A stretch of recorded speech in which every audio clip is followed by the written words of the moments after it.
Jay Thunder. And AJ Radix. And we are the PWX AWA Tag Team Champions, Extreme Thunder. And you're listening to the Smack Raw Podcast, baby.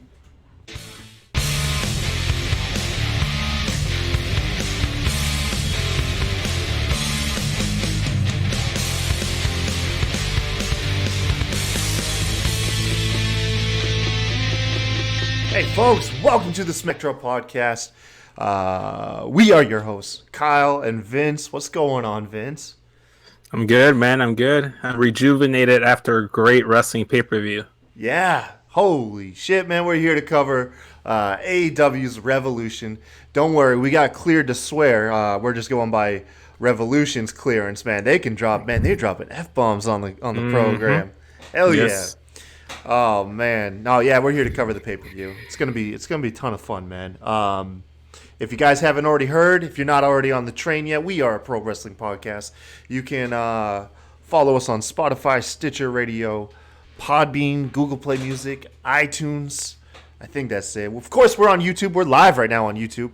Don't forget to hit like and subscribe. We're almost to 100 subscribers. I got that digital copy of Cats waiting for you, man. I'm getting it in. I'm gonna get it in 4K and everything for you. Right. I'm mad that I've become the scapegoat and I'm now being like the test dummy or like the punishment mule. I didn't agree to it. I don't know how my name got thrown into the hat, but it's what it is now. You know. Oh man, yeah. I mean, honestly, you can call Benji up. Just let him know. He said he'd do a show in full face paint, but you know he's off doing his own thing, starting those Twitter beefs. So. I mean, that's the only thing. I'm just mad that Benji left because I think he had already agreed or was established to be the punching bag for this 100 subscriber thing. And then I guess, just throw it to the next Mexican on board, right? It's just, why not, right? Why not? My God. But also, too, like, if you guys are checking this out, make sure to check out our Discord. Join our Discord. And we are live on Twitch, Facebook, and Twitter as well, right? Right, Kyle? Yeah, live on Twitter, Twitch, the official show's page on Twitch. Yeah, and Facebook. Yep, Facebook, all of that stuff. Yeah, like, subscribe, follow, all that fun stuff. Because we are, of course, your one-stop shop for all your WWE, AEW, and NXT recaps, reviews, pay-per-view predictions. We did all of that this week. We finally had a week where we actually held up to our name. I was thinking it was getting kind of hilarious how often we say we do pay-per-view predictions and then never do them. I know. Well, actually, yeah, that was on me. The NXT crew kind of dropped the ball with the NXT predictions, but we have a surprise. I have something lined up in the works for the next TakeOver prediction show. So I have something lined up to make up for the lack of predictions last time. Oh, sweet deal, man. Yeah, I didn't really do an official one. I kind of clipped. I clipped the end of my AEW Dynamite recap where I did predictions. Right. I went back and watched it. I didn't realize, dude, I was sleepy as hell in that show. I thought I felt like I had that good energy going until I went back and watched it. I was like, damn, dude, I was tired as hell. Hey, look, but if you can get through the shows and you can follow along, you might as well hop over to Twitter and follow us there as well. We are at the SmackDrop Pod, or at SmackDrop Pod, excuse me. I am at The Kai Tai Show, and of course Vince over here is at SES Vince. Give us a follow, man. Hit us up. Let's talk some wrestling. All the fun stuff. But that's for later, man. Let's talk wrestling tonight. We had hailing from your home, Chicago, of course. Yes. AEW's Revolution. Cody's gone on record saying that Revolution could be their WrestleMania. Really? Yeah. And you know what? To a degree, I can understand because WrestleManias are built around big moments. What was the last pay-per-view that we did? We did Full Gear, right? Was it Full Gear? Yes. Yeah, yes, it was Full Gear. It's been a minute. Yeah, because they're doing the quarterly ones. This pay-per-view, I mean, if you can't tell by the thumbnail or what's over here on the screen, we did crown a new champion, Moxley. And the reason why I think this could be a big thing is this is almost like the start of AEW. You know, Chris Jericho winning the inaugural championship belt was nice, but we all kind of had the same opinion. you're just getting it on a main star to get people in the door. Get them in the door, get them familiarized. We're familiarized now. Now we're hitting the road and going. And yeah, I can see Revolution as the big one. But I don't know, man. You still got All In and All Out and Double or Nothing. Those are all Right. all the pay-per-views, honestly, with the exception of Full Gear, feel iconic already. Full Gear. I don't know. What's your take on Full Gear? Is it iconic? For the stuff we saw there, I think it could be like one of the big four. It could be one of their big four pay-per-views. I don't think it'd be like bigger than any of the other shows. Like you said, Double or Nothing feels like their first pay-per-view. Yeah. Even though All In was kind of what like led to AEW, I don't feel like All In was an AEW show. It was 'Cause more of a Ring of Honor production than anything, even though it was Yeah. funded by it had New Japan, Ring of Honor, everything. It had a little bit of it felt like the independent wrestling WrestleMania, big WrestleMania of the indies. That's what it was. All Out, I thought it was really good. That they just rebranded it basically. I don't know. I think Double or Nothing or All Out would be their WrestleMania. I don't know about Revolution. I don't, even though it's in Chicago. I don't think it feels like a big pay-per-view like their A1 pay-per-view. I don't know, man. It felt big tonight. At least they delivered on match quality. Oh yeah, yes. Let's get into it. So we started off the night with the buy-in pre-show, like they always do, free on Facebook, free on what's the website? Bleacher Report. Bleacher Report. Yeah. I think we only had one match. It was SCU taking on Dark Order. And this was your by the books match. It was fun, got the crowd in. It didn't give away too much. They saved obviously all their big guns for the main card itself. Dark Order ended up going over. We had a fun moment after the match. Dark Order's coming in, beating everyone down. You still have the Exalted One looming in the air, drawing conversations. Out to even the numbers comes. Colt Cabana, one of your Chicago zone. Is Chicago huge on Colt? Is he a beloved icon of Chicago?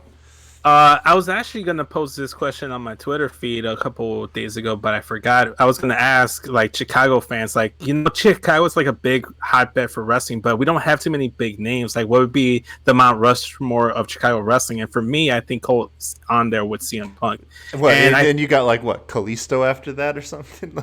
I mean, you got to... I would put, obviously, Kylie Ray. Like, people that, like, she was supposed to be a big deal in AEW, but Kylie Ray should be up there. You could throw in Ali, maybe the Road Warriors, Hawk and Animal. I guess they were from Chicago. Yeah, I don't know. But Chicago doesn't have too many like big names to them. But to answer your question, yes, Cole is beloved here in Chicago. I think he's more of a fan favorite than CM Punk, if you can believe that. Just because Punk kind of carries that stigma of sometimes being a dick or not being too personable or easy access to fans. Colt doesn't care. Colt, I've had a chance to meet. He's very lovable. Like, fans feel right at home going up and talking to the guy. They feel comfortable with him. And he's Chicago through and through. And I don't know. He just hasn't done anything to make people sour on him the way that Punk has in the past. And he won't if he's going to keep coming out saving SCU from the Dark Order, man. Yeah, exactly. Now, but the numbers still added up because the Dark Order rolls at least 6 deep minimum, so they're still, the numbers outweigh them. We get this ominous music or noise, and all of a sudden the beatdown ceases. Everyone in the Dark Order recedes to the middle of the ring. They hold up the hand, the palm sign, and then out comes what appears to be the Exalted One. However, it's a red herring. It's Christopher Daniels in a robe. He comes out. The brawl continues. It's all fun. It's all fun. The faces end up coming out on top, chase off Dark Order, and what a fun kickoff to get you ready for the main card, man. So yeah, it was nothing too crazy. What'd you think? The biggest. Okay, so we started off the night. Did Hager win you over? Come on, man. Did Hager win you over? Okay, so let me preface this by saying that sometimes in the group chat we tend to go too heavy in character about the AEW NXT war. I don't hate NXT. I don't hate Hager. I just don't see him as a big draw. I like the guy personally. I like them I like them, but I thought this match was solid. I thought it was a great match to introduce Hager. Yeah. I liked his gear. It was a combination of his UFC gear plus his Jack Swagger gear, so it was like a blend of the two. It was kind of cool. The ending was a little different, but it wasn't bad. I wasn't expecting him to end the match like that. I wanted to ask about that too. Yeah. But we'll run it down. But you said it right, man. It was a awesome first match for him in AEW. Yeah. Did you like? Did you get the Brock vibes? I didn't get the Brock vibes. I got more of a John Bone Jones vibe to him. He feels like a UFC fighter because he's supposed to be this badass, but UFC fighters either come out with hip hop songs or Ronda came out with a weird ass song. I forgot the name of the song, but he felt he had that UFC fighter, a legit UFC fighter vibe. The reason why I say Brock is not so much because they have the MMA background, is he started the match the same way that Brock starts most of his match, and that's the double underleg, lifting him up, driving him into the corner, and doing the shoulder thrusts. That's Brock 101, almost every match he starts. So right. So I was wondering if he was going to start busting out Germans there for a little bit. No, I don't. See, here's the thing. I feel like if Brock wanted to, he can kind of do a Jake Hager-esque match. He has the arsenal. He's very good in the ring. It's like he stumbled into a suplex city, and he doesn't have to do more than that. Yes, I did notice that as well. He started the match very Brock Lesnar-esque, but I thought Hager always did that when he was Jack Swagger. He didn't start off matches that way, but I did see him sometimes incorporate some of his MMA style, his amateur wrestling, into his actual WWE wrestling, and now in his AEW wrestling. I thought it was really good. I was very impressed with Hager, and again, I'm impressed with Dustin. I don't think he's ever going to be a top guy in AEW, but he's a good hand. He's a guy that you can go out there. He just knows wrestling. He knows the in-ring psychology. He just knows what he's doing in there. The people love him. Yeah. The crowd love him, man. The only thing I have to hate about Dustin is his new choice of face paint. I thought it was kind of dumb to do the bottom half painted. I thought the half face was really good. Either do the half face, full face, but never bust that out again, dude. That doesn't look good. I didn't mind it. I thought it was. I very loosely got Finn vibes, Finn Balor vibes from it. The Demon Finn. I didn't hate it, man. I'm all for him. Taking chances. Dude's been painting his own face for freaking 20 plus years. Yeah, I don't care if he fucking paints stupid ass shit. He can paint rainbows and unicorns on his face. I'll be like, hey man, go for it. Yeah, no, because it didn't take away anything from the match. That was just me personally, nitpicking, something that I didn't personally agree with. But hey, to each his own. I saw some people loved it. It wasn't, but it just wasn't for me. Overall, though, the match was really good, and I loved it. It's the obvious choice here. Hager had to win. It was his first match, and you want to build him up as this dominant force. Kind of had to have him win. Yeah, they had a solid match. I think this match really, it told a decent story. It didn't try to take itself overboard. Dustin was trying to get revenge on and damaging Hager's arm. They busted out fighting in the crowd to show off, to show the just the animosity that was between these guys, the rival, the blood feud. There was this nice little character work on Hager. They were cutting over to his wife. They were interacting frequently in the front row. Yeah. At one point, Dustin drops Hager in front of his wife and then plants a kiss on her and leaves that face paint, that red face paint all over her. Oh, yeah. Awesome visual, man. The only thing that bummed me out was 2 minutes later they panned back to her and she had already cleaned all of it off. She needed to wear that paint for the rest of the night, man. Yeah, that's one thing I would have changed too. It's if you're gonna do that spot, you just gotta keep painting it off, you know. I thought it was good. I thought it was really good. I have nothing bad to say about this match. A solid B. To touch on the finish, though, we'll touch on that. Hager won with a standing arm triangle. It's a submission move. If you're unfamiliar with MMA, it's what Braun Strowman was using when he first made his singles run, except Braun would actually dangle guys in midair. Actually, fun fact, Braun put Jon Moxley to sleep with the same move in WWE.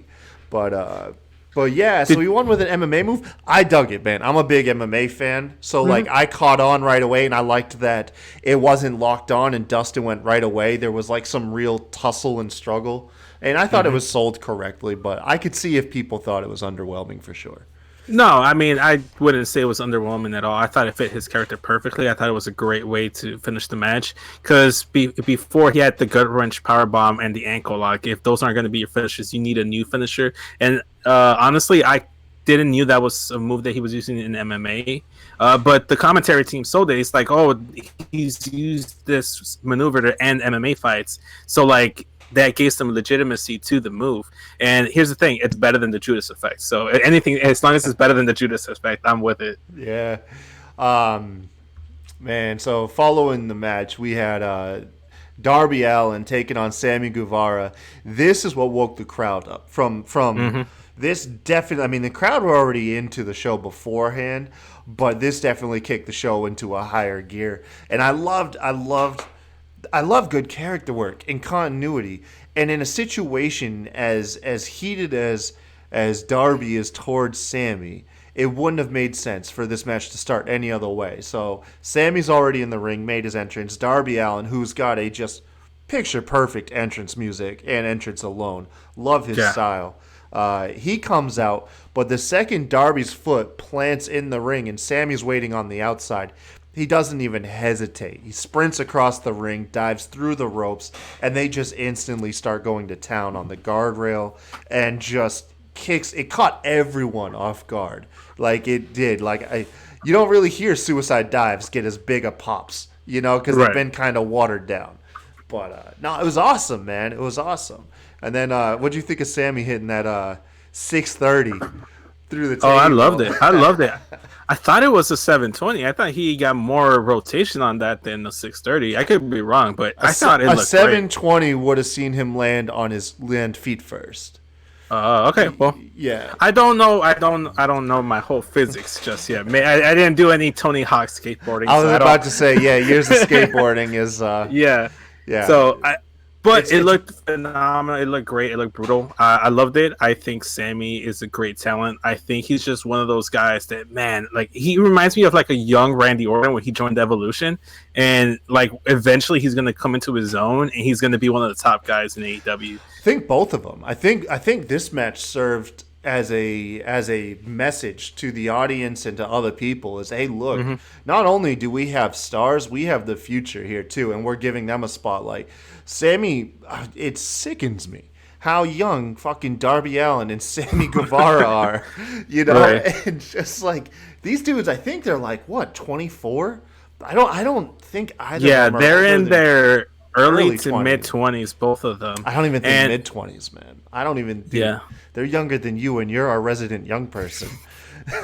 Don't remind me. I hate how I'm reminded about my age recently. Because I mean, you're right, Kyle. Because that's one thing that you've said before that when we do the Raw recaps, where you mentioned that WWE is kind of trying to do that by bringing in some younger guys in Humberto and Angel Garza.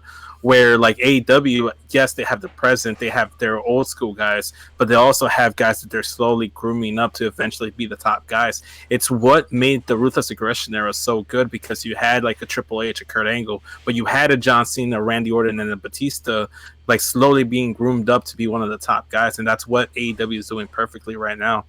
Yeah. I don't see right now Darby Allin being the AEW World Champion, but that can change. You can change my mind. That's easy. It's pro wrestling. You can talk me into just about anything. I think Sammy Guevara, sky's the limit for the guy, though. I think both of them. Given the main title picture is a congested like traffic jam right now. Yeah, I think because you've got Jericho, although Jericho will probably give that belt some space now. But let's just leave him in the picture. You got Jericho, Moxley, Omega, Hangman Page, Pac.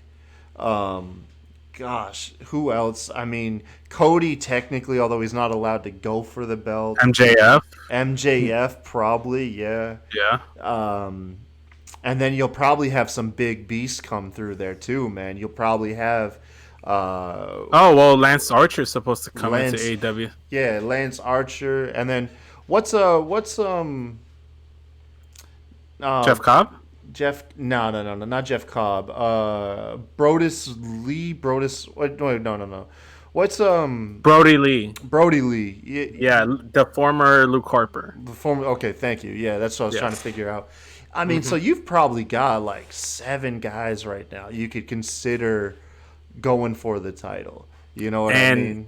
that's not even including the fact that you have the Lucha Bros that at any point you can split them up and both of them can be legit singles guys, especially Yeah. Penta. Scorpio Sky as well. Oh man, oh the Yeah. day Scorpio Sky gets that title, I'm gonna be So geeked. that's what I'm saying. It's AEW is extremely top heavy. They need, in my opinion, they do need a mid card belt. They definitely do. Yeah. Right now, it doesn't feel like, I feel like they have enough story that's keeping them moving, but I think sooner than later they will benefit from getting another belt on that program.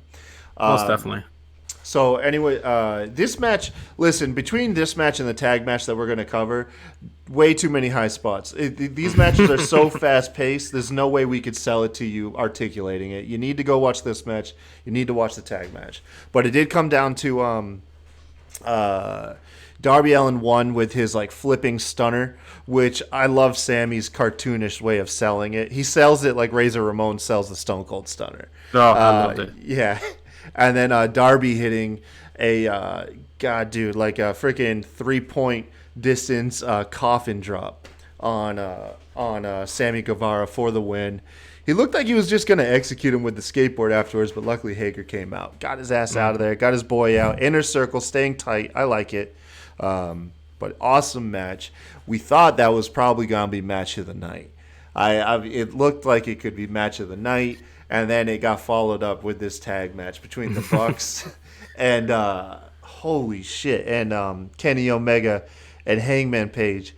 I don't even know where to begin with this junk, man. You try to articulate it, man. I'm flabbergasted. With this Okay, match. well, I guess the best way is that I think, like, aside from the Cody match, this probably had the best story built in here. Like, you have, like, 4 guys that have been traveling the roads together, and this is something you can maybe even bring into their Bullet Club days, because I think it was Matt Jackson that brought it up, calling Hangman Page on this past episode of Dynamite, calling him a jobber in Ring of Honor until we brought you into Bullet Club, we made you, and the descent of Hangman Page. And you kind of like get that sometimes you just grow like away, grow apart from certain friends. And I don't know, man, like it's kind of hard because like I haven't really watched it consistently on a weekly basis. I try to keep tabs on the storylines, but I thought this match was the one I was most invested in, just because I know what Kenny and the Bucks can do. Because back then it was Golden Love versus this Bucks, so I knew this match was going to be phenomenal. And right from the get-go, I knew that was going to be the case because there was great in-ring story. You weren't sure, like, obviously Hangman's kind of been positioned as like the heel almost because he's been kind of a dick to his friends, but this match I would say that the Young Bucks mostly worked the match as a heel, and specifically Matt Jackson, he went to another level. Matt Jackson looked like he was willing to do anything at all costs to win those tag titles, even if that meant like going through his 2 best friends. And from the start the intensity was there between Hangman and Matt Jackson. Yeah, I like that. And they called on. They didn't just act foolishly like as heels. Nick Jackson was obviously the cooler head in the match, and towards the latter half of it, called his brother out. Like, dude, look what you're doing. Like, what are you doing? You're going too far. And it was cool. And at that moment, you were like, well, shit. What does he do? Does he stop hitting Kenny Omega? Because he obviously now he feels like a piece of shit. But like, what do you do? Like, the match continues, man. Yeah, there was a lot of callbacks. I did notice that. It was like, even towards the build, I felt like Matt was the one that was taking this more personally than Nick Jackson, because if in all the vignettes, like in the video package before the match, it was like Matt was saying like, yeah, did I envision Hangman Page and Kenny Omega as the tag champions when I wanted to build this top of the line tag team division? No. That I think that we'd be one of the top tag teams right now with the titles by this point? Yes, I thought we'd be champions by now. So I felt like Matt was the one that took it a little bit more personally than Nick. And Kenny is just, I feel bad for Kenny because he's the one just kind of in the middle because he's like, he's my tag partner, but these are my best friends in the world. Why can't we all just get along? I'm also I feel like champion. Like, there's just so many distractions. I feel like the one that can relate the most would be I guess like Kevin would be like the Kenny Omega of the group because like we always end up with like discussions or arguments or we get caught in the middle and then Kevin or Sebastian are usually the ones that are like guys can we just like get this thing together, can we get along? I felt for Kenny this entire like program. I loved it. Yeah, man. This match. The story just really is you have the two best tag teams, like our two of the best tag teams on the planet. And we already kind of laid out where the story lies outside of the match. But these guys, it wasn't overly acted. It was just, it was hard hitting. It was fast, tons of near falls. It felt like the match was coming to a close. And then we entered a whole nother act of the match. It just kept pushing through. The crowd was going nuts. The only argument is for people that believe in too many kickouts. This may have got under your skin because there were probably 2 or 3 finishers that are protected, and there were kickouts. For instance, Matt Jackson kicked out of the shotgun V trigger. He's the only person to kick out of that. I can't remember if it was him or Nick. One of them kicked out of, I believe, the buckshot lariat too. It was, there was a ton of kickouts. But it was, in my opinion, I'm into it. I'm not going to complain.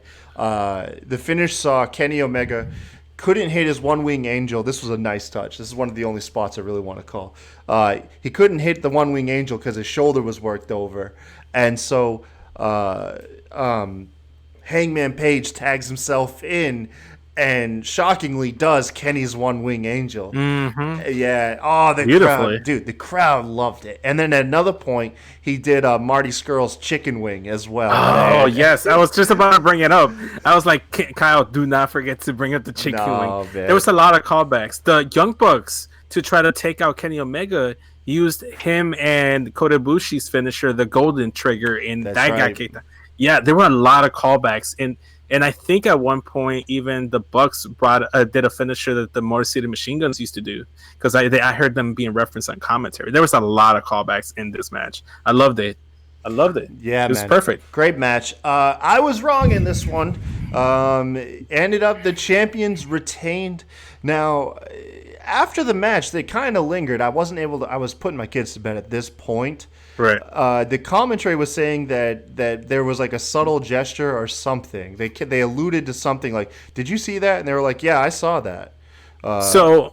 So maybe I read too much into it, but like after the match, the Bucks wanted to get Kenny's attention, and I thought that they were gonna like try to do the whole raising hand thing and then super kick him from behind, and they turn heel. But what commentary was alluding to was once the Bucks left. Like once Hangman was out on the outside the ring, he kind of like was positioning his hands by the ropes like he was gonna hit the buckshot lariat on Kenny, but Kenny turned around and he's like, "Come on, let's go." Oh, okay. So that's what they were mentioning. Yeah. I knew I had missed something.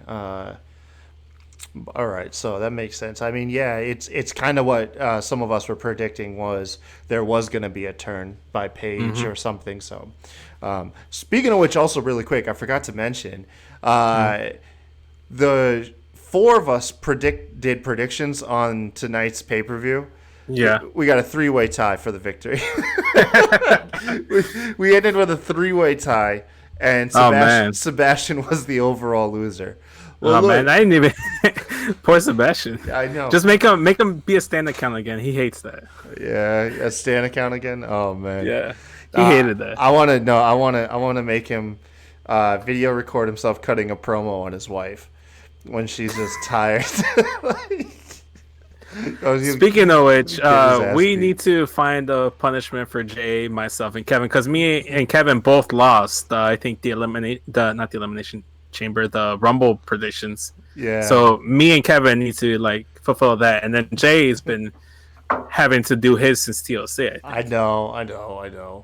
I'll get on it, man. I will. I'll get on it. Look, it's tough to keep up with this. Let's move on. So From this tag title match, the women's match came in here, and it was decent, but it served more as a palate cleanser. Yeah. For the more cynical group, you'd call it the piss break. But to be honest, watching the match, it was a foregone conclusion. If you were going to bet the house on any match, it was going to be this one. Nyla Rose won that title less than 2 weeks ago.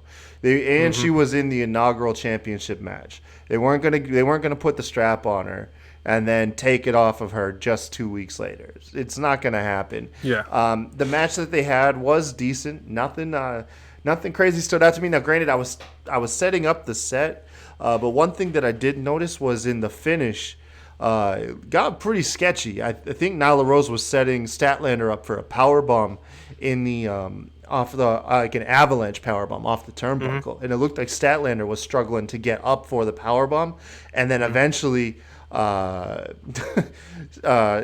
just said screw it and dropped her anyways.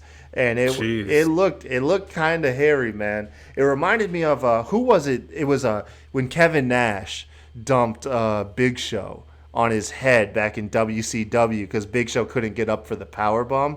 That's what I was scared was about to happen.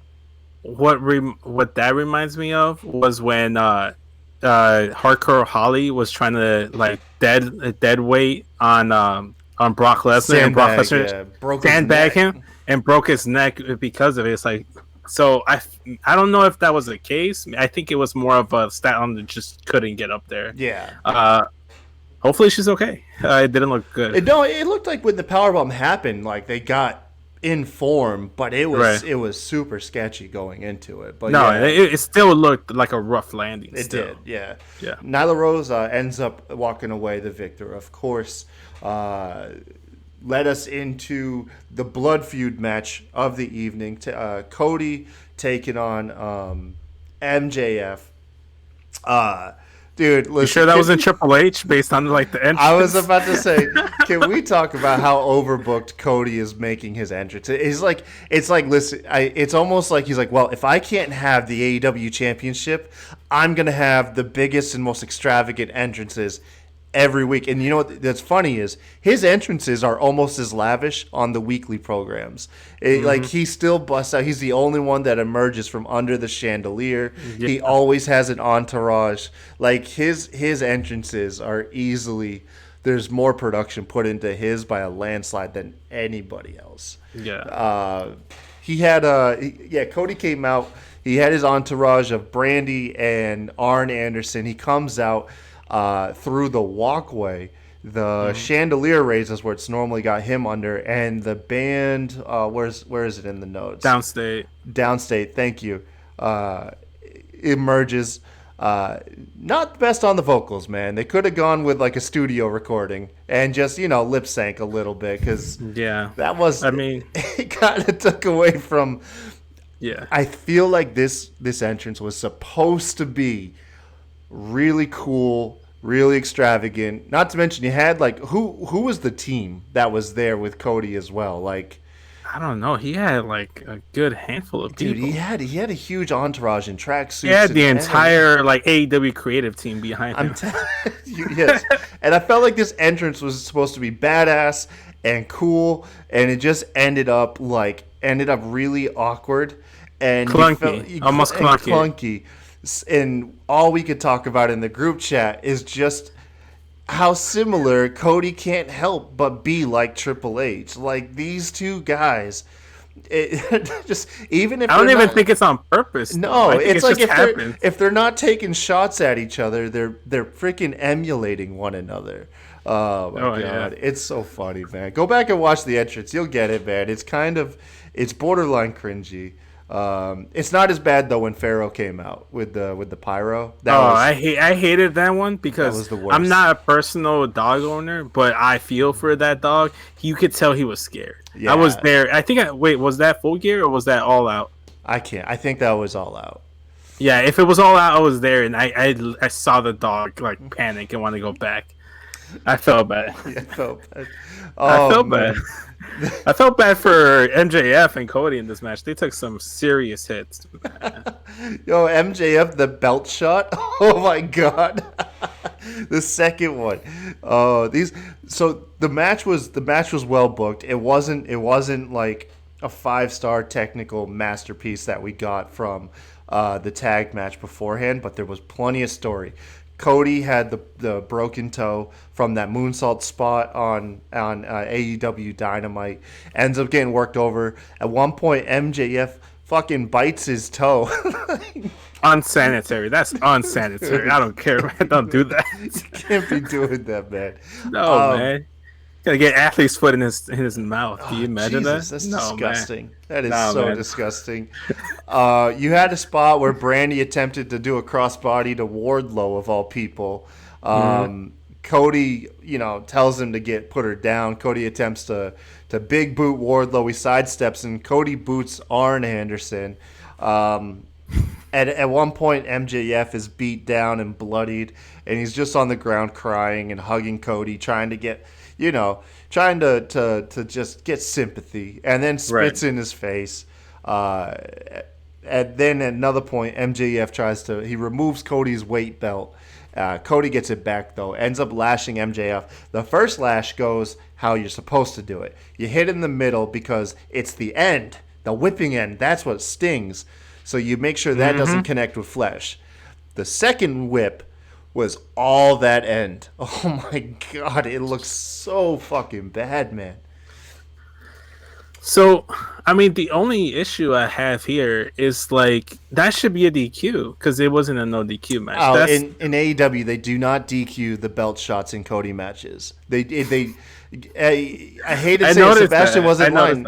Yeah, no, that's not the first time a belt has been used in a Cody match right in front of the ref, and they don't DQ it. They always gloss it over that, like, the match is too important. It's got to keep going on. Going by the ref's discretion, whatever. That's so dumb. That's so dumb. I know, like, man. it's a nitpick. I think actually, now that you mention it, I think that happened in their AEW title match at Full Gear. He was hitting Jericho with it, or Jericho was hitting Cody, either or, and they just allowed it. It's like, what's going on? Why? That's a nitpick. I want to throw a big props to that spit in the face by MJF because that won him the match. If he doesn't spit in Cody's face, Cody doesn't overreact, doesn't get too mad. He could have ended the match at any point, and I feel like MJF knew that. He went for 3 crossroads back to back, and the third one is what did him in. Yep, exactly. That's exactly what it is. So I felt like had he not done that, Cody would have just hit 1 crossroads and would have called it a night and probably would have won that match. But his own anger overwhelmed him and just like he couldn't help himself and it cost him the match. Smart take, man. You're absolutely right. Yeah, Cody went for that third crossroads in a row. MJF countered. Ref was distracted. MJF clocks him with the diamond ring, and ends up getting Cody, pins Cody for the win. So MJF wins this feud. It's gonna be nice. MJF needed it though. I said it in the predictions. MJF benefits more from winning this feud than Cody would. True. The question is, does he move on to the title or a different program, or do we see this continue? Oh, no, this is going on. This is going to keep... They are going to milk this for 2020. They might separate temporarily, but these guys are going to... I feel like these two guys are meant to feud with each other. You know what? Just thought of something. We have a new pay-per-view, quote-unquote, war, games. And I think that would be perfect. Team MJF versus Team Cody. It's interesting, yeah. Yeah, you could do it. You could do it. That's how you continue the feud without having to, give away another match.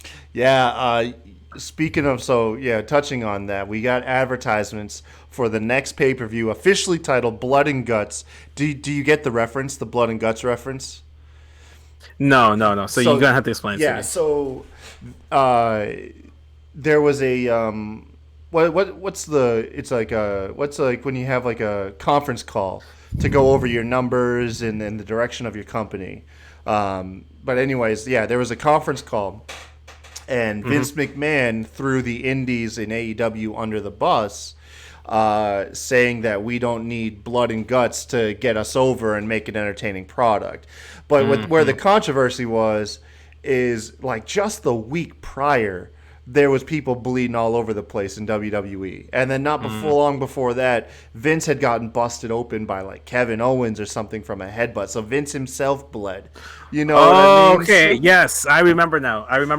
I think that's funny because if you realize AEW likes to like throw a little like Easter eggs into their Yeah. pay-per-view names, because So Full Gear, that's actually like where it stems from like a bit in the Being the Elite show, where like they kept telling Paige that he wasn't Full Gear, like he doesn't have the body to be in Full Gear all the time, and that's where the name stems from. And then they did a little tweak with the whole like gears and stuff. Yeah. So they do that. I thought that's good. If that's where it stems from, I thought that was a very great. We way. have a pay-per-view titled as a jab that was taken at the company. I love it. Yeah. Jab away.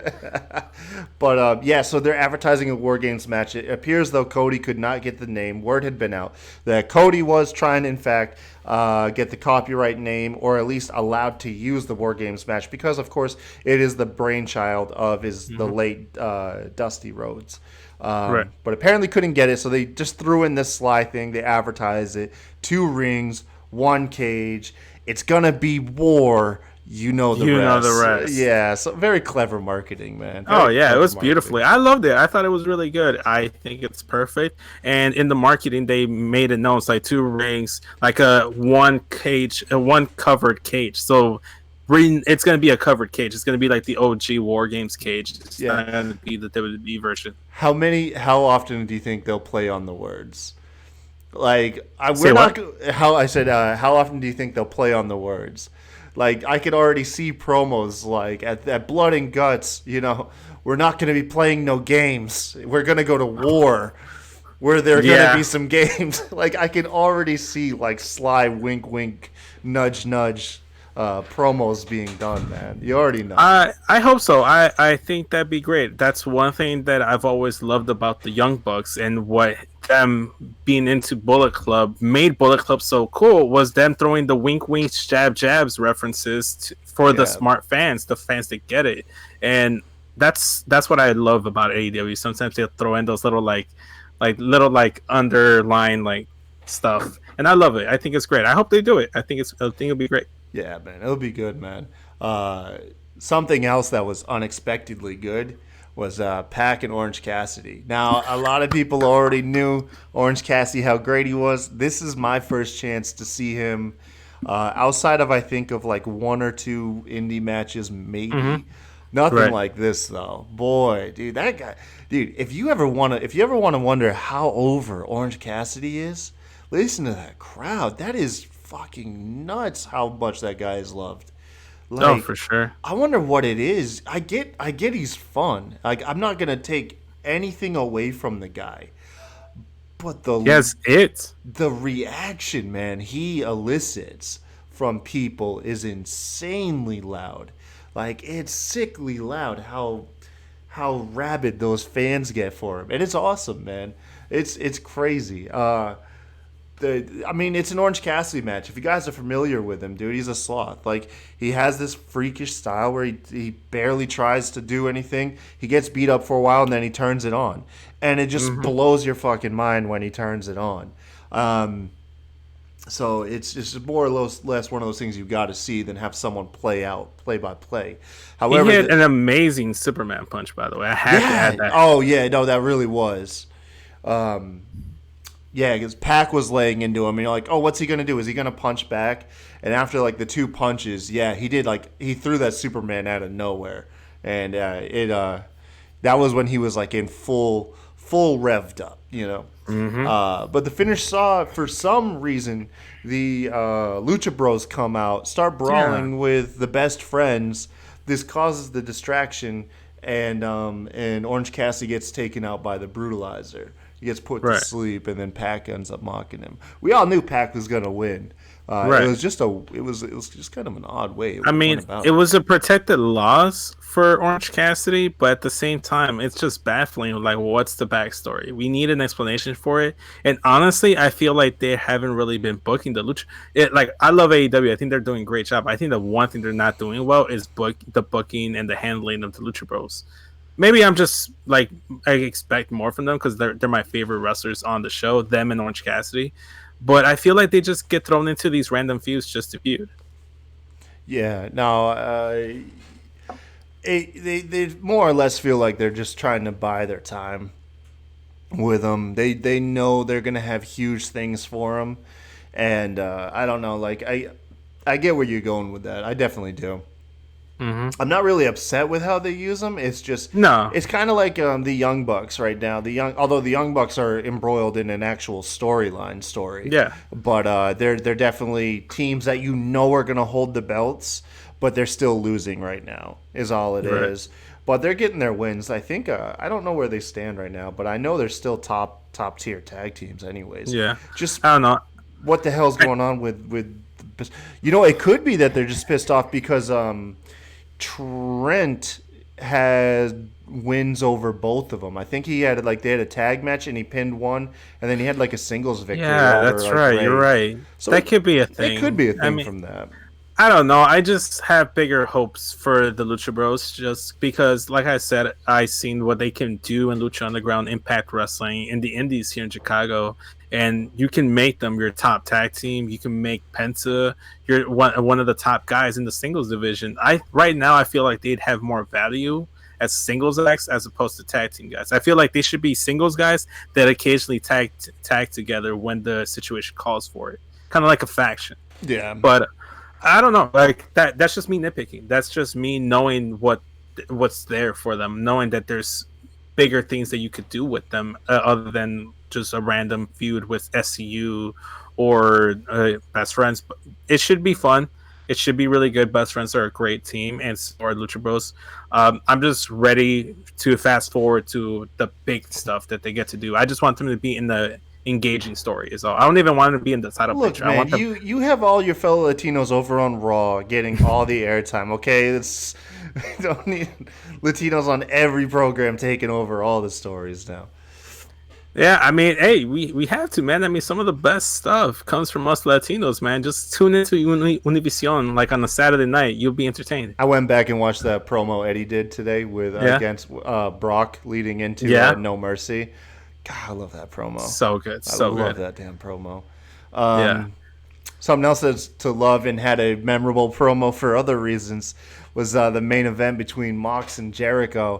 Hell yes, dude. Hell yes. I don't think I've ever been so happy to be wrong. Mox is the new champion. I guess we could have opened the show saying this. We did actually. I think you did. I don't know if we put it so bluntly, but yeah, Mox is the new AEW World Champ. Him and Jericho had an awesome match. It sounds redundant. It's another great match. Like all the matches were very good for their own reasons, maybe with the exception of the women's match. I hate to say it, but That's okay. It's fine. We know that it's a work in progress right now. That's Yeah. the one thing AEW needs to work on. It's fine. dude, It's good. I don't. It's dude. The Fatal 4-Way was nuts. The for the Go Home show, Fatal 4-Way was awesome. It was just No, the one with Swole in it, right? Yeah. Oh, Just- yeah. This I don't know, man. Just Nyla Rose, the big brute style, like she towers over the rest of the division. It just makes me hard to get into her matches. That's all. But anyways, on to Mox and Jericho. Jericho, we knew how this was gonna go. Jericho comes out. For one, Jericho gets introduced by a damn choir. The choir. I and didn't all know of what it- they were singing at first. I'm like, what are they singing? They Like, sang the whole song just for him to start the song over again in the official. it was ridiculously. It was so ridiculous that I loved it. So kayfabe wise, why did Moxley make his entrance from outdoors? Was he just getting to the arena? He was down at C2E2 because it's across the hall. So he was taking in the festivities down at C2E2, getting some Funko Pops, collecting some comic books, stopped by to get some pizza, and then because he knew he was the main event. So he's like, I got time. So he was taking in the Was he sights. just of was he downtown just Chicago. watching the show on his cell phone? You're like, oh, they're about yeah. to introduce me, you know? Yeah, no, he was on his phone watching the pay-per-view, getting pizza, just walking the streets of Chicago, man. That's all he was doing. Oh, yeah. He looks like he just walked from the street anyway. His gear is so perfect, it fits him to the T. I love it. Yeah, man. Oh boy, But entrances aside, Jericho was accompanied by Santana and Ortiz. Jericho is booked really strong, man. But anytime, of course, when Moxley starts to get his comeback or take control, Ortiz and Santana get involved. Eventually, it looks like Moxley's about to get the win. For only Hager to come out, cause a distraction. Continue forward, same story. Another distraction. Sammy comes out, hits Mox with the belt. It's not looking good for Moxley. Jericho gouges the good eye. However, Moxley still perseveres. He removes the eye patch, reveals that it's all a ruse. His other eye is fine. It is healed up. He hits a Dirty Deeds, follows that up with a paradigm shift, and is crowned the new AEW World Champion. He overcomes. I feel like this is the official starting point of AEW. Yes. I said it on the group chat, dude. He's the guy that's going to take him to the next level. Yeah. Like I said, I think Jericho got a lot of people in the doors. Although I enjoyed Jericho's title reign. Like, I absolutely do. People pissed on it at first when he first won it, but honestly, it's been nothing but entertainment with him with that belt. And I hope they can still use him prominently because he's hilarious. I actually touched on it on the end of the SmackDown episode, and I was like, one thing I said is I think I know why I like AEW so much is I like to laugh. And they know how to not take themselves overly serious, and they know how to just make you chuckle a lot of the time. And I think that's really what that puts me over with them. But Moxley wins, picks up the microphone, delivers you can obviously tell, an unscripted promo. He says he loves this shit. This is what he does this stuff for. He completely puts over the fans like 6 times. You guys are the ones who won the belt tonight. This is about you guys, the fans. The best part about it, though, is he drops the line, beer o'clock, and apparently production is used to Stone Cold, because if you mention beer, you kick the music on, man. Right. So they kick the music on, and Moxley hops on the mic and said, "What the fuck?" And they had to cut the music. He's like, oh, what did he say? He said, he's like, oh, I'm not like I think he was making stuff up as he goes along. Yeah, I'm making this up as I go along. Yeah, exactly. Like, I'm not done yet. I'm making this. Yeah, that's what it was. It's like, I'm not done yet. I'm making this up as I go along. And then he says he's gonna drink some more, but now he's drinking whiskey. And then the music kicks in. It was so fun, man. What an awesome. It was what's the word I'm looking for? It was endearing. It felt like Moxley-esque, like it fit his character. So the one thing that I love about Moxley is that he's not too different from what Dean Ambrose was in WWE. He's just allowed to be more of himself. Yeah. This is what Dean Ambrose was supposed to be when he broke up from the Shield and won the WWE title and was the face of SmackDown in the initial brand split. This is what Dean Ambrose was supposed to be. This is what I'm sure Jon Moxley had in his brain as to what he wanted to do, and I'm glad he's finally not wearing able to giant foam cowboy hats. Oh, I hated that. Like the whole hot dog stuff. I hated it. I hated the whole lunatic French stuff. It was like, what is the lunatic French? That's so dumb. It was so dumb. I love Moxley. I think this is perfect. I like that his first T-shirt was just a parody of his WWE shirt with Mox spray painted on it, and now his new shirt is the AEW title spray painted with Mox on it. Yeah. If that might be just his signature going forward with T-shirts. You know what they needed to do to keep continuity though? They needed a Jericho shirt that they just had a limited print, like Jericho one that said "and still," but now you find them in the bargain bin for just like they do for the Super Bowl or the championship games. They already have T-shirts printed for the losing team, so you can buy them at discounts. Yeah, no, I would love that. I think that would be a good thing. I would have definitely bought that shirt just for the lols. But overall, man, I love this pay-per-view. I thought this is what we needed after Crown Jewel and after the whole Fiend fiasco. Yeah. I felt like we needed this. I felt like it was good. And this is not a shot at WWE. It's just that pay-per-view was really bad. And it's we needed a palate cleanser, and that's what Revolution was. And that's what I love about AEW right now is that when something doesn't hit the mark, you have another show. And vice versa, because I feel like sometimes for me, AEW doesn't hit the mark, and I could always go to NXT or Raw when it was hitting the strides for those couple weeks. Yeah, It's falling back down to earth now, but it hit its strides like a couple weeks ago. They got good stuff. I mean, there's good stuff to look for on all the shows. It's just if you consistency wise, AEW feels like the most consistent show right now. Definitely, since it came out, man. And I'm the NXT guy. I'm the face, I guess, of the NXT show, and I can admit, me and RN have said that right now NXT has kind of been like spinning his wheels a little bit. Dude, RN, I don't know if he told you, man, but he's been binging AEW for the last couple of days. Like, he's been binging like all the episodes. Last night when he was talking on the show with us, like it was funny, man. It seemed like you were gonna lose a guy. Like all of a sudden, not for real, but you were starting to get this vibe. Like, is RN about to ask, like, to apply to the AEW show? Is he about to try to work out a trade deal for Kevin or something? I would love to work with Kevin again. I think, well, initially that's what the show was supposed to be. It's going to be a rotating cast so that we don't get burnt out doing the show, and it just turned into two different set teams.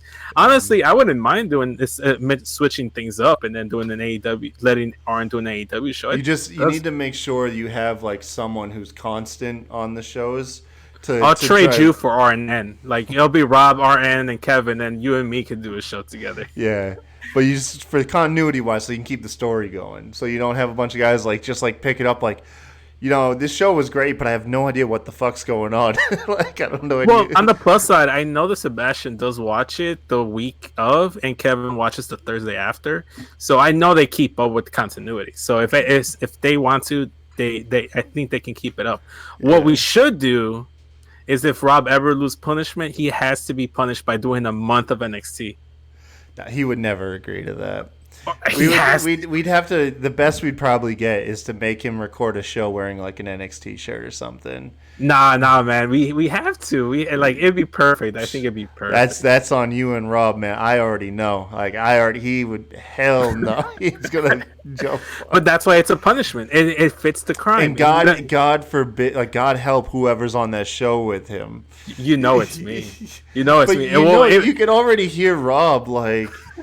I can already hear him like talking about like, who's this Velveteen Cake Dream fella? Like, no, I think everybody's name up.